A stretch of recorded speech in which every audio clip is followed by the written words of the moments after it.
जी बिस्मिल्लाहिर्रहमानिर्रहीम अस्सलाम वालेकुम जी नाजरीन तुसां दे पे झोक टीवी वसेब दी आवाज़ तुहाडी आवाज़ मेरी आवाज़ पूरे सराकिस्तान दी आवाज़ पूरे वसेब दी आवाज़ बल्कि मुल्तान दी आवाज़ और मैं तुहाडा अपना नौकर तुहाडा अपना खादम रिजवान हुसैन।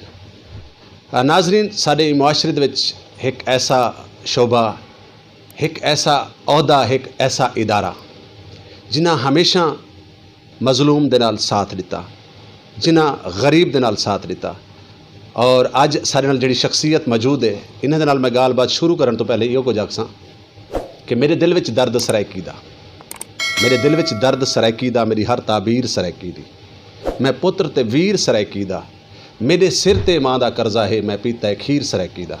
सैयद यूसुफ साहब सारे नाल मौजूद हैं और ये प्रेजिडेंट हैं जनाब बाहर दे।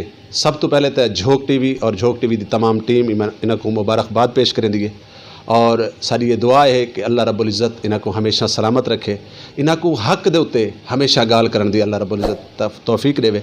और उन तो बाद इन्हां को जानते हैं कि माशाअल्लाह ये टाइम ढेर सारी तो मुबारक भी मिलदियां पईयां और तुहाडा अगले मतलब अगली सोच तुहाडी क्या है आवाम वास्ते लोगों वास्ते कि जिन्हां लोगों को इंसाफ नहीं मिलता जिहड़े लोग मतलब दर बदर ठोकरां खांदे वदन उन्हां कोल केस लड़न वास्ते पैसे भी कै नहीं उन्हां वास्ते तुसीं क्या आखसो? बिस्मिल्लाहिर्रहमानिर्रहीम।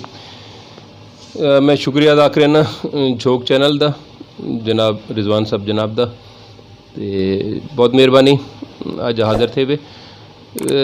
मैं सराइकी बेल्ट का ही बाल हाँ सब जमपल साढ़े थां दा है बल्कि पाकिस्तान बनने को पहले भी साढ़े खानदान इथों दा आई। मुजफ्फराबाद मेरा बाई शहर ये गाँव है कोट फ़कीर अली शाह मौजूदा नाम है। इंशाल्लाह जिवें तुसां आख्या असां बड़े प्रेजिडेंट में इलैक्ट होया इन दफ़ा डिस्ट्रिक्ट बार और जी जी हाल रह गई गाल आने वाले वक्त दी और इंदी इंसाफ दी ते मैं शुक्रिया अदा करना अपने चीफ जस्टिस कासम खान साहब दा। उन्हें बड़ी मेहनत काविश नाल इत्थे 23 कनाल ज़मीन गिद्धी है और 23 कनाल दे 2 टावर बनते पे 7-7 मंजिलों के और तकरीबन इंशाअल्लाह 100 के करीब अदालतों से ये एशिया का खूबसूरत 3 कंपलैक्स बनता पे और असा उनके वास्ते 4 दीवारी शुरू की हुई है कि जो दावा देसा आओ तो दिखाऊँ वो जगह भी जी असा पुलिस लाइन चु गिद्धी है और ये कचहरी को बढ़ाने वास्ते वो किते और उनकी कोशिश करूँ कि आने वाला वो बंदा जड़ा इत्थे आंदे जी को जेब पैसा नहीं जिंदा इंसाफ नहीं इतने भी सारे डिस्ट्रिक्ट जज जायद साहब नाल मेरी मुलाकात थी है उन्होंने आख्या जी मैं बकायदा एक इदारा बनाया है उनके अगर इवें जे बंदे जिन्होंने को पैसे ना होसन आके रबता करे सन उन्होंने को वकील भी प्रोवाइड किया हुआ सी उन्होंने इंसाफ वास्ते वो लड़सन भी सही और सारा खर्चा सरकार बर्दाश्त करे सी। मुर्शिद सब तो पहले तो तुहारे नां दे नाल यूसुफ लगता है और यूसुफ होवे तो हुसन ना होवे ये थी नहीं सकता।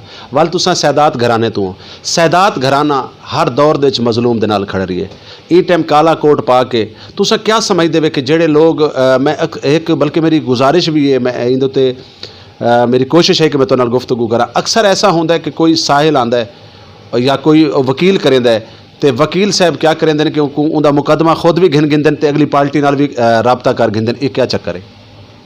भजन जी गल नहीं सुनते तो हैं लेकिन हाली तक डिठा कोई नहीं मे भी कोई हो सन लेकिन अगर वाकई वकील है और वो समझते कि मैं वकील हाँ और प्रोफेशन अडॉप्ट किया है मेरा नहीं ख्याल कि वो कड़ाई मुझे गाल करे सी या कोई मुझे अमल करे सी। मेरे को 3 साल थे कि नहीं वकालत पेशे 1990 में ज्वाइन किया आई मेरे उस्ताद मलिक लतीफ़ खोकर साहब हैं और माशाअल्लाह असां जो सिक्ख्या और जो अगू बालों को सिखाते पे हैं उनके मेरे ख्याल 3 साल मैं इलैक्शन भी लड़े मैं बाकी भी रहा और अगर जनाब इतने अवाम दे राय भी गिन सन तो कड़ाई भी मुझे कोई गल ना सी मैं खुद परेशान थी ना मैं आ दफ़ा लोगों को पूछे कि जी अगर कोई मुझे शिकायत है साढ़े इदारे भी बने हुए हैं पंजाब बार कौंसल साड़ा इदारा है डिस्ट्रिक्ट बार बतौर प्रेजिडेंट बैठे होने साढ़े को कोई मुझे शिकायत आती नहीं लेकिन मैं वाल भी उम्मीद रखे सा कि अल्लाह करे सी ऐसा कुछ ना थी वे हे अखवाह सारे तक भी असी अखवाह पहुँची हुण असां अग्गां टुरसूं कि जेड़े लोग जेलों दे विच पैन उन्हां दा वकील कै नहीं उन्हां को कोई छुड़वाउण वाला कै नहीं उन्हां दा कोई वारिस कै नहीं तो उन बारे तुसां क्या आखसो क्या तुसां ऐसे लोगों की रहनुमाई करे सो? भाईजान मैं वल दसे डिस्ट्रिक्ट जज पाबंद होंदे हमेशा वो वेंदे रहन हर टूर थींदे वल एडिशनल डिस्ट्रिक्ट जज वेंदे रहन वहीं के दे देन जेड़े जेड़े काबिल ज़मानत जुर्म होने जिन्हें ज़मानत थी सकती है वो मौके दे पर्सनल बाउंड घन के छोड़ लेने बाकी रह गई हमेशा सरकारी अपीलां थी स्टेट जिहड़ी है वो स्टेट कौंसल ही मुकर्रर रहिंदी है, वो हाई कोर्ट होवे डिस्ट्रिक्ट कोर्ट होवे हर पासे मौजूद हैं। जेल्लै अपील आती है या उनके वारसान आने तो डिस्ट्रिक्ट जज नाल रबता करें। मैं पहले दसे असल साड़ा भुगतान है, असा इत्थे लोगों को इन चीज़ का पता कोई नहीं। इंदे वास्ते एक बकायदा सरकार और ने एक फंड मुकर्रर किया है। वो फंड के तहत इतने वकीलों को पैसे भी दिते हुए हैं, वकील उन्होंने किते वेंदे, उन्होंने इंसाफ से कितनी रुकावट नहीं आती। लेकिन मसला ये थींदा पे कि साड़ी कम इल्मी आ गिनो या पता ना होने की वजह नाल बहुत सारे लोग जड़े हैं ना वो इंसाफ के मरूम रहते पे नहीं। बकायदा इदारे बने हुए हैं, उनके फंड भी हैं और जड़ा भी रबता करे सी इंशाअल्लाह उनको रिलीफ ही मिल सी। मुर्शद मैं सब तो पहले तो तुहाडा शुक्रगुजार हाँ कि तुसां अपने कीमती लम्हात चो कीमती टाइम दे चो साकू टाइम दिता। त्रै सवाल करे सां ज़रूरी समझदा। सब तो पहला मेरा सवाल ये है कि इन टाइम माशाल्लाह काफ़ी सारे लोग वकालत के हवाले दे नाल लोगों की रहनुमाई करेंदे पे। तुसां एक एज ए वकील, क्योंकि वकील आज़ाद है, ठीक है, तुसां उन मतलब लोगों को क्या पैगाम देसो कि केड़े ऐसे केस हैं जेड़े अदालत च नहीं आने चाहिए? सर मैं सब को बड़ा जड़ा अस आए सबको भी वकालत कराने बड़ा टाइम गुजर गया। सब को बड़ा जड़ा मसला आंदा पे ना पूरी दुनिया बल्कि सईद अनवर साहब को सड्या होया आई एक उन्होंने लेक्चर भी दिता, तो पूरी दुनिया एक आंदा पे घरेलू नाचाकियाँ ये वो हैं मसले जड़े बड़े बजुर्ग घर बह के हल कर देने हैं। हुण साड़ी जितनी डिस्ट्रिक्ट जुडिशरी पई है उनके वजन आ गए। एक काम जड़े समान जहेज दे छोटे छोटे नाचाकियाँ हैं जेड़े मसले घर हल थिवण वाले हैं हुण असां अदालतां हल करन लगे हैं। अगर एक दोबारा वापस पहले कहीं अच्छा वक्त आंदा ही उमले हमेशा ये बलदियाती इदारे बहाल होने हैं तो बलदियाती इदारे को इन्होंने एक कौंसल बनाई होंदी है सालसी कौंसल, उदां ही बह के हर घर के बूहे के उत्ते ही फैसला थी वेंदा ही। जिन्होंने दे बलदियाती इदारे बंद थे ये दबाव जड़ा ना वधदा वेंदे। मेरा दूजा सवाल है कि अक्सर साकू सुनन को मिलता है कि औरत वास्ते तक कानून ने मतलब बड़े सारी छूट रीती हुई है, ठीक है, मर्द को जितों मर्जी कान वाले पासों पकड़ गए ने उनके वास्ते सहूलतां भी हैं।